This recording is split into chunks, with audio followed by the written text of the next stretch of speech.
Я командир механізованого батальйону, мій позивний К2. 54-ї окремої механізованої бригади.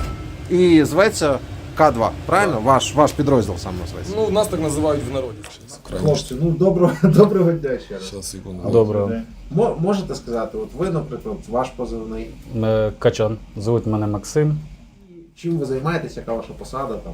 Ну, Чи просто функції? функції я виконую все. Я можу і на мінометі, на ГЕСі стояти. У мене тільки не можу на дронах літати. А так, в принципі, з усього працюю, що є у нас в наявності. Ну, крім гаубиць і тяжелого. Я ще не долучився до цього. Ну, ви командир батальйону Так. безпосередньо. І ви вже дещо сказали, не сказали тільки скільки у вас в підпорядкуванні приблизно особового складу. Ну, я точно кількість сказати не буду, з приданими підрозділами до 1000.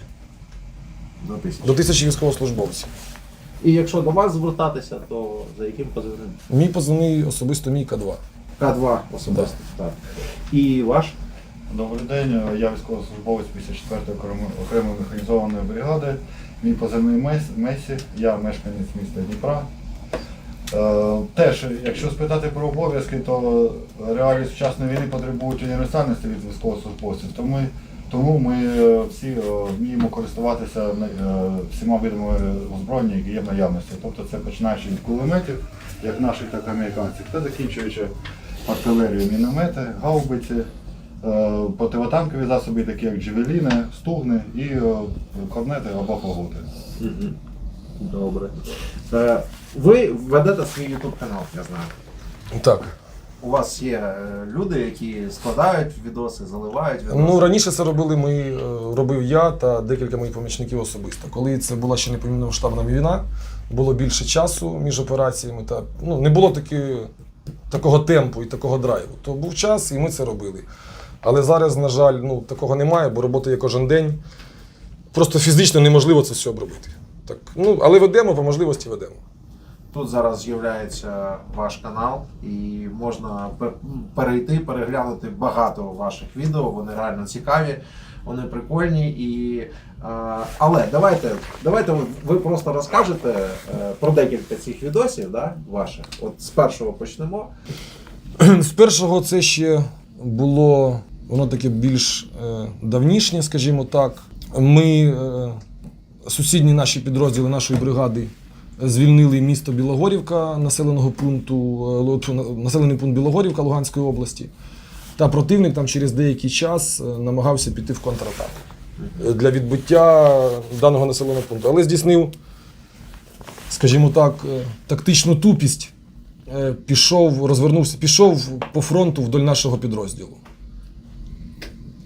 Він пішов в лобову атаку на інший підрозділ, але по фронту до нас, скажімо так, до нас. Ми прилетіли зранку, ранок почався самий звичайний. Мої бійці, які літали на квадрокоптерах, побачили «Тигр» та побачили, скажімо так, декілька військовослужбовців і одразу мене викликали, бо ми їх прив'язали до Ахмату. Вони були своєобразно вдіті, тактичні, гарні, красиві. І я прийшов... Ахмат Чай. Ахмат... Ахмат Чай? Ахмат Чай, вони ж кричать. Тіктокерам. Сказали, що командир є тіктокери, і «Тигр» є в них, і я сказав, що треба на них навести вогневе враження. Також ми, поки наводилися, побачили там Урал з ЗУшкою. Почали нанести на них вогневе враження, і в цей час ми відзумовуємо камеру, і в мене в об'єктиві я бачу 8 БМП, 1 з повним штатом піхоти на броні, скажімо так. Тобто кількість особового складу налічувалась до роти. Їхнього. Там було 8 БМП та десь по 10-12 військових чи не людей на кожній БМП. І так вийшло, що ганялись ми за однією машиною, а в кінці кінців знищили 3 БМП, 2 якихось легкових тазіка, на яких вони намагалися здійснити евакуацію, там Ауді і Москвич, начебто, КАМАЗ, Урал з ЗУшкою та сам цей «Тигр». Це з таких цікавих, що вся атака противнику, вони навіть не вийшли на вихідний рубіж, у них не вийшло. Тобто населений пункт не відбили, чим саме ми дали нашим підрозділам, тобто вкопатися, закріпитися. І потім, що вони намагалися штурмувати даний населений пункт вже там через тиждень, воно вже не дало, ну, не було ніякого ефекту, у них не було ні одного шансу. І надалі цей населений пункт під контролем наших підрозділів. І досі? І досі так, звичайно. І досі.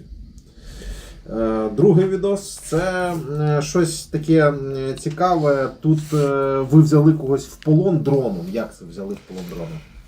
Андрюша. Так, Андрюша, да, це відео ми назвали Андрюша. У нас атакував ЧВК «Вагнер». Це були перші штурми нашої бригади. Скажімо так, вони до нас довго йшли, десь тиждень. У нас була сіра зона між нами, там 1,5 кілометра. Вони видвигали штурмові отряди, просувалися далі. Ми просувалися все ближче до нас, ми їх знищували. І в якийсь день вони там набрали своїх сил і намагалися перебігти, так як предіслов'я, через поле, там силами до посиленого взводу, десь до 30 військовослужбовців. Вийшло їх там до роти, але дійшло до нас, скажімо так, до 30 чоловік. І в кінці кінців, там перед нашими окопами добігли їх всього 3. І я вже сказав, що не будемо тратити боєприпаси, не будемо тратити снаряди, бо їх не було смислу, не було сенсу в них стріляти. Та сказав, що хай закидують з дронів гранатами в них. І почали кидати в одного хлопчика, в Андрюшу. Кидали, попали біля нього десь в полуметрі. Він почав вибігати з одного окопа в інший, ми його ганяли, дроном ганяли, і в якийсь час він просто дивиться на дрон і робить мені отак от. Такі от жести. Я бачу це і кажу своєму пілоту, кажу, помахайте йому крилами. Якщо він здасться, я даю йому своє слово, що я його не трону. Ну, щоб для розуміння, в дрон не можна розмовляти. Ну да. Ні, можна, але не в модель Mavic, скажімо, не в ту модель, на якій ми літали. І ми зробили йому ці жести. Він махнув нам головою. Дистанція до нас була 670 метрів. А ще що саме цікаве, що він бігав з одного окопа в інший. І з кожного окопа його товариші його ж виганяли. Чому? Як він нам сказав, фраза була така: «Вали отсюда, то сейчас дрон прилетит сюда и к нам сбросит гранату». И они просто его выталкивали ногами с этих окопов, из этих блиндажиков. И когда он понял, что у него нет места, где можно спрятаться, он понимает, что мы его видим, мы его ведем, и все равно его убьем. И он решил нам сдаться. И он шел за дроном, пройшов метрів 300, в дроні сіла батарейка, прилетів інший дрон, показав йому також, що ми його бачимо, все хорошо, вивели його на відкриту місцевість, я дав команду нашим всім підрозділам вогонь не відкривати. Мене відразу, звісно, не всі зрозуміли, чому так це треба робити. Але я сказав, хто зробить хоча б один постріл, я не пойму цього. Я про жест не зрозумів. Є якась умовна мова жестів? Дивіться, я вам скажу чесно, за пару... Він зробив ось так, ви показали. Да, він зробив отак мені. Чому? Чому? Скільки це може продовжатися? Why? Да. Я до цього бачив, як на YouTube-каналі літали наші гелікоптери і привіталися з нашими військовослужбовцями крилами вліво, махами вліво, поворотом корпуса вліво-вправо. Я йому почав робити такі жести вліво-вправо, а потім зробив 4 метри швидко назад дроном, плавно підлетів метр вперед. І він сказав, що я оцей жест я і зрозумів. 4 назад, метр вперед. І показую йому дорогу, куди треба йти. Якраз поки ми з ним, скажімо так, вели перемовини жестами, то в нього не було ні одного пострілу. І він реально зрозумів, що це шанс на життя. Він прийшов до нас всіх 700 метрів. Перша була його фраза «Где голови в котлі?». Я ее не понял. Где головы, которые варятся в котлах? Или в котле, он сказал. Я дословно так. Ага. И когда я начал уже с ним общаться, говорю, его звали Андрюша, он молодой мальчик, там, 21 год. Сел за металл, за кредит жены, взял телефон в iPhone, кредит в iPhone. Ну це не до цього. Він сказав, що він коли сидів на зоні, йому показували про нас фільми. Де ми, там у нас ліс, позиція, чан, і в котлі ми варимо голови. Доброго ще раз. Доброго. Андрюш, що ти? Виспався? Или нет? Что, тепло было ночью? Сорокин Андрей Игоревич. Сколько лет, год рождения? 23.10.2002 года рождения, 20 лет, город Астрахань. Подразделение. ЧВК Вагнера. Дальше. Штурмовик, 5-й ШО. 5-й отряд, правильно? 5-я штурмовая бригада, группа, как все. І отак, він у нас прожив тиждень. Я просто його не хотів віддавати. Ну, хороший хлопець був. і дрова колов. Ну реально, Нормально. я взагалі хотів його залишити в нас. Він реально просив, щоб я його в себе залишив. Ми його кормили, поїли, я йому по вечорам заводив до себе в штаб, давав дивитися фільми. Ага. Ютуб канал у нього був в підпорядкуванні, буржуйчка. Я перебив саме головне українською Да. мовою, і все було у нас. Фільми він дивився Українською щиро мовою. українською мовою. Принципова була позиція. То він, наскільки розумів... Нет, он ни хрена не понимал, но на А, пятый день он начал понимать все. Ви розумієте, це як 5-річна дитина сидить на телевізор, дивиться отак. Ага. І він так же само. Він не мог оторватися від екрана. Його мова зачарувала. Ну, возможно. Или картинка цветная. У нас хороший телевізор, Full HD Плазма. плазма. Може в нього там ламповий був телевізор. І на п'ятий день він почав все розуміти. Потім я віддав його в інший підрозділ в нашій бригаді. Він там прожив також тиждень чи два. І коли я вже надумався його забрати до себе обратно, він проявив себе з хорошої сторони, то ми його вже передали в обмінний фонд. Але якщо, Андрюша, ти мене чуєш, то вернись до мене, я тебе пущу назад. Ми все простим. Да. Так я думаю, що його вже десь там закувалдері, скоріш за все. Ну, хороший хлопчик був, реально. Ладно, з Андрюшею понятно. Але ось як ви вкрали у рашистів радійку, Банально все це просто. вражає. Да, вони. Це ж також на цій же позиції. Вони намагалися прийти підкріплення. І крайній, який йшов командир, він не дійшов. Він трошки вмер за 2 метри перед позицією. Угу. І з нього випала радіостанція. Значить, їхній командир Да. йшов, Йшла група так, трошки вмер він від чого? від кулі. Від кулі. Від кулі. Трошки вмер від кулі, крайнього наші підрозділи все-таки підстрелили. Ага. І він трошки вмер. Так. І з нього випала, при падінні з нього випала ця радіостанція. Ну і я сказав, що мені ця радіостанція потрібна, бо я розумію, що радіостанція – це прослуховування противника, і я можу виграти якраз цих своїх 2-3 дні. Угу. У нас до цього була захоплена радіостанція, вона прожила у нас 3 дні, ми при штурмі її захопили, і вона нас дуже виручала. Кожне висування підрозділу противника ми знали вже. Нам не треба було дивитися, вони казали там деякі речі, і ми розуміли, що вони йдуть, і ми знали, куди вони йдуть, бо у нас також була їхня карта, їхні контрольні точки.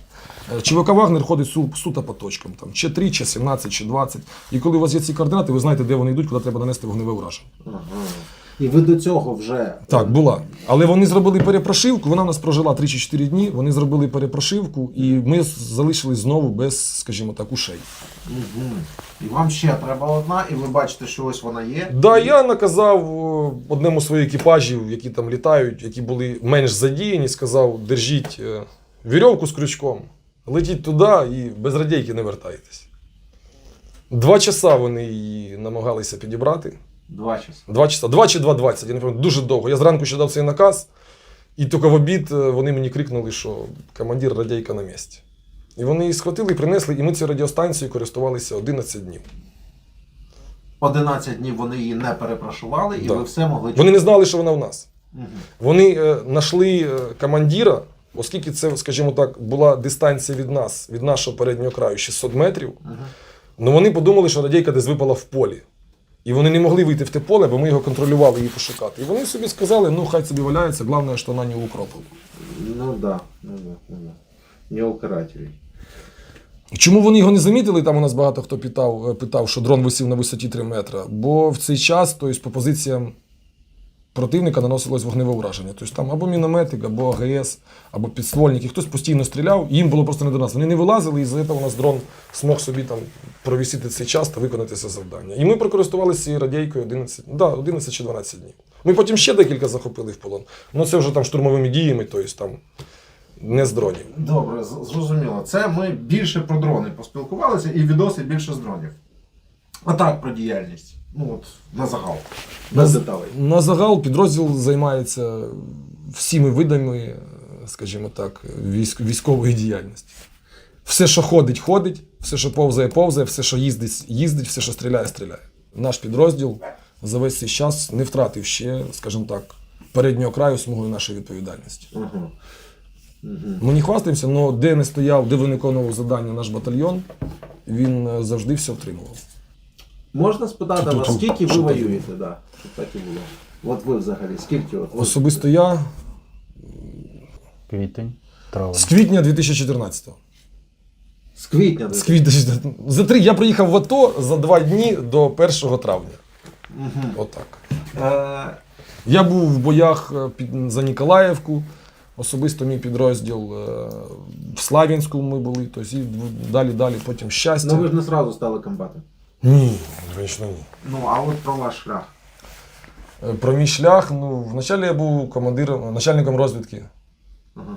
Так, пропустимо, що було до того. Я був заступником командира розвідроти. Ні, ну чого пропустимо? Якщо вже так брати, то це Мій теж цікаво. скажімо Я так, хотів спитати. шлях, ну, взагалі до цього, з таких з основних посад, які в мене були, це заступник командира розвідувальної роти. Мгм. Потім в мене вже з'явився свій підрозділ. Він почав вже на той час формуватися. Там у мене було 8 моїх людей, з якими я ходив, там ми собі щось робили, там стріляли, на вилазки ходили. Це був ще 16-й рік, ну не було ще такого масштабу, і ми більше там ходили на ту сторону, робили якісь вилазки. Я про це і питаю, що ви бойовий комбат. Ви Ну, можливо, так. особисто приймали участь у бойових діях. Во всіх. Я во всіх вилазках свого підрозділу, там, окрім останніх 2-3 місяців, я особисто з ними разом ходив везде. Угу. Це не обсуждалось. Можна спитати про ваше цивільне життя? Чим ви займалися до того, як вирішили пов'язати своє життя з обороною України? Ну, тоді я можу сказати про дитяче життя. Про дитяче? Ну, я не буду там казати там, про крайні там, свої, про доросле. То, Ну, ви займались бізнесом. Так, Ви займались бізнесом. я, скажем так, в совершеннолетии, но в детстве был директором пляжа. Все, Да. ну, В зрозуміло. місті Києві. В місті Києві. В місті Києві. Директор пляжу в місті Києві. Людина, яка, в принципі, нормально себе почуває. Мені тоді було 19 років. 19 років. І от в 20 років ви вирішуєте піти в АТО. Ні, Так, не в 20, в 24. 24, так. 24. Як Ви тільки вирішуєте- почалась війна, я одразу пішов. У вас все було нормально, правильно? Ну, з Ну, в 9 цивільному житті. Ну, в цивільному так. Так, з 19 років і до 24 у вас все було добре. Чому ви вирішили от піти в АТО? Як чому? Долг, я скажу на русском, якщо можна. Долг Да, каждого мужчины защищать свою страну. Я не понимаю другого воспитания. Це особисто моя думка, я никому ее не навязываю. Меня до 4 лет в метро бесплатно страна пускала. И в троллейбусе я ездил бесплатно, и в автобусе. І мене в школі кормили. То я ж маю, ну, це особисто моя думка. Я маю віддати їй долг. Якщо там в АТО хтось не називає війною, то це ще може не борг країні. Но війна це є війна. Я б сказав би матом, треба взяти своє ніхуя і йти захищати свою страну. Якщо в когось є, я не пам'ятаю ні одного випадка в нашій країні, в кого там є 3 кімнати, і він з радістю одну хотів комусь віддати.